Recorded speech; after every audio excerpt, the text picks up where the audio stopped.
Hello everyone, कैसे हो आप लोग। तो आज यहाँ पे हम लोग जो डिस्कस करने वाले हैं, यहाँ पे आप देख सकते हो कि ये हमारे पास प्रीवियस ईयर का organisation of commerce and management का जो पेपर है वो 2022 का पेपर है। और अभी यहाँ पे जो 2023 का जो पेपर आने वाला है कॉमर्स का, उसके लिए भी सेम यहाँ पे जो पेपर पैटर्न है वो फॉलो किया जाएगा। ओके, जहां पे आपको 80 मार्क्स का जो क्वेश्चन है वो आपको पूछा जाएगा। ओके, और जो आपको टाइम मिलेगा वो पेपर लिखने के लिए वो आपका कितना होगा, 3 घंटे का आपका टाइम होगा। ओके, लेकिन ये टाइम आपको 2022 के अंदर देखो, आप ऐसा कंफ्यूज मत होना कि वहां पे आपको एक्स्ट्रा टाइम मिलेगा।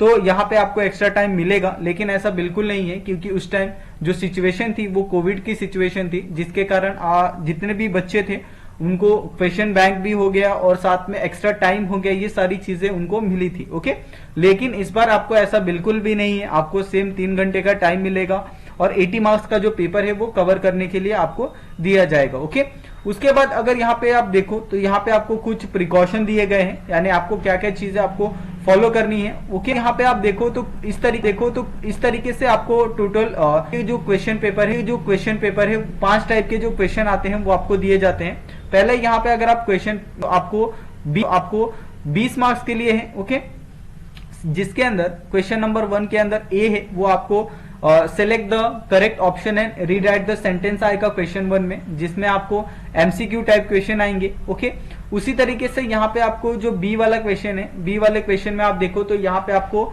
मैच द फॉलोइंग, जो आपको 5 मार्क्स के लिए आएंगे। टोटल यहाँ पे 10 मार्क्स के क्वेश्चन यहाँ पे हमने कवर किए। ओके, उसके बाद यहाँ पे correct the underline words and rewrite the following sentence.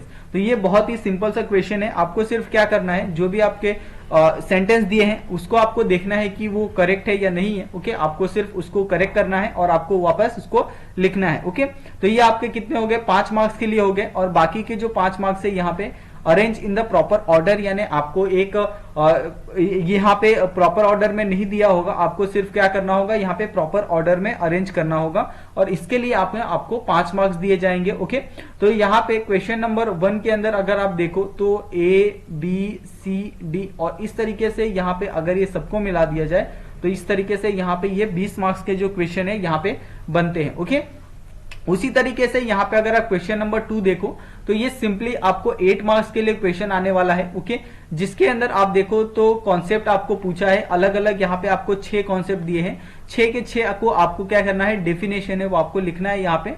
तो जितने भी जो स्टूडेंट है कॉमर्स के, उनसे यही मेरा रिक्वेस्ट रहेगा कि आप जब भी पेपर लिखने जा रहे हो तो आप क्या करो, जो डेफिनेशन है वो आप डेफिनेशन को एक बार अच्छे से रीड कर लो और उसको आपके दिमाग में सेट कर लो, क्योंकि डेफिनेशन के ऊपर यहाँ पे आप देख सकते हो कि 8 मार्क्स है, तो 8 मार्क्स बहुत ज्यादा होते हैं। Okay, exam point of view से, तो आपको 8 मार्क्स के जो क्वेश्चन स्किप नहीं कर, बिल्कुल वो स्किप नहीं कर सकते। ओके, क्वेश्चन नंबर यहाँ पे आप क्वेश्चन नंबर 3 देखो, यहाँ पे आपको एक पैसेज दिया है और पैसेज के हिसाब से आपको क्या करना है, यहाँ पे जो आंसर है वो आपको लिखना है। ओके, तो यहाँ पे पैसेज दिया है, 2 पैसेज दिया है। ओके, और 2 पैसेज के हिसाब से यहाँ पे mention the name of employ engage in the following function, यहाँ पे आपको क्वेश्चन दिए हैं, क्वेश्चन नंबर 1 2 3। ओके, उसी तरीके से सेकंड वाले में भी यहाँ पे देखो आपको 1 2 3 क्वेश्चन दिए हैं और थर्ड वाले में भी यहाँ पे अगर आप चेक करो तो यहाँ पे 1 2 3। तो इस तरीके से यहाँ पे आपको पैसेज दिए हैं और पैसेज में से यहाँ पे आपको कोई भी 2 पैसेज को आपको सॉल्व करना है। ओके, और आपको ये दो पैसेज के हिसाब से ही आपको ये जो आंसर है इसके, वो आंसर को आपको लिखना है। ओके, उसके बाद यहाँ पे आप देखो क्वेश्चन नंबर 4 आपको दिया है, क्वेश्चन नंबर 4 आपका कितने मार्क्स का है, 12 मार्क्स का है। ओके, और इस तरीके से 12 मार्क्स के लिए यहाँ पे आपको 3 क्वेश्चन आपको सॉल्व करने हैं। तो एक क्वेश्चन का जो वेटेज हो गया वो कितना हो गया, 4 मार्क्स हो गया।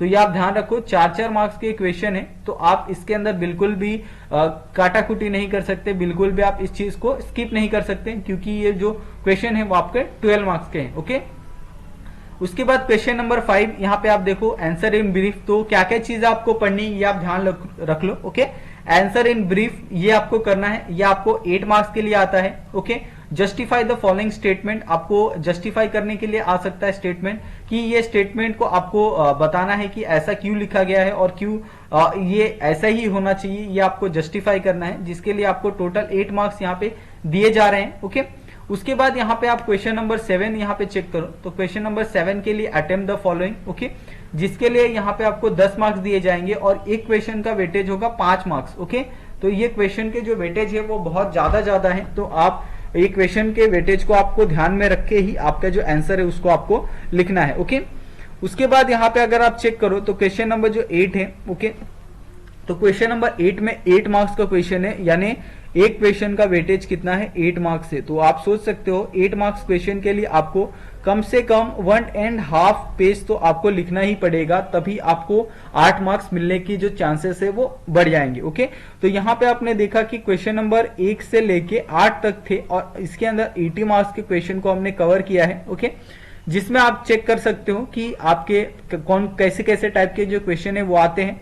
पहला answer the following, okay, attempt the following, उसके बाद justify the following statement, question आप देख लो, आंसर इन ब्रीफ, और यही सेम पैटर्न आपको इस साल के पेपर में भी देखने के लिए मिलेगा। ओके, डिस्टिंग्विश बिटवीन, तो ये सारी चीजें बहुत इजी होती हैं क्योंकि इसमें क्या होते हैं कि आप 2 पार्ट में डिस्कस करने वाले हैं, ये और ये। ओके, और यहाँ पे अगर आप 4-4 पॉइंट भी लिखते हैं ना तो आप आसानी से आपको 4 मार्क्स मिल जाएंगे। ओके, उसके बाद यहाँ पे अगर आप चेक करो तो यहाँ पे आपको पैसेज दिया है, पैसेज में से आपको 3 में से 2 पैसेज का आपको सिचुएशन दिया है और आपको सिचुएशन के हिसाब से यहाँ पे जो क्वेश्चन है वो आपको दिए हैं, आपको वो क्वेश्चन के आंसर लिखने हैं। ओके, उसके बाद यहाँ पे आप देखो फॉलोइंग टर्म एंड कॉन्सेप्ट को आपको, यानी सिंपल सा आपको जो डेफिनेशन है, ओके, आपको जितने भी डेफिनेशन आपके बुक के अंदर है वो आपको अच्छे से रीड करके जाने हैं। ओके, ये बहुत इंपॉर्टेंट है। उसके बाद अरेंज इन प्रॉपर ऑर्डर, ये बहुत सिंपल होता है।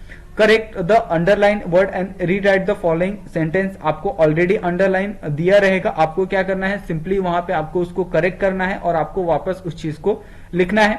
Match the pair, match the pair में आपको बहुत अच्छे से पूरे टेक्स्ट बुक को पढ़ना होगा, पूरे टेक्स्ट बुक को गो थ्रू करना होगा, क्योंकि ये सारी जो चीजें हैं वो कहीं से भी आ सकती हैं। इसके लिए आपको पर्टिकुलर जो पेज है, पर्टिकुलर लेसन है वो डिफाइन नहीं होता है, तो इसके लिए आपको जो कंप्लीट टेक्स्ट बुक है वो आपको पढ़नी होगी। ओके, तो कंप्लीट टेक्स्ट बुक अगर आप पढ़ते हो तभी आंसर, उस चीज का जो आंसर है वो आप दे सकते हो। ओके, करेक्ट द ऑप्शन है, यानी सिंपल सा ये एमसीक्यू जो क्वेश्चन है वो आपको यहाँ पे पूछे हैं। ओके, तो इस तरीके से यहाँ पे ये जो organisation of commerce and management वाला जो पेपर है आपका किस तरीके से आ सकता है, यहाँ पे कैसे कैसे क्वेश्चन आ सकते हैं, वो सारी चीजें यहाँ पे डिस्कस किया हमने। ओके, और सेम आपको पेपर पैटर्न आपको 2023 के अंदर भी देखने के लिए मिलेगा। ओके, फिर भी अगर आपको कोई डाउट होगा आप क्वेश्चन कर सकते हैं मुझे कमेंट करके। ओके, और प्लीज अगर आपको वीडियो अच्छा लगा हो तो आप वीडियो को लाइक कर लो और चैनल को सब्सक्राइब कर लो। Thank you so much.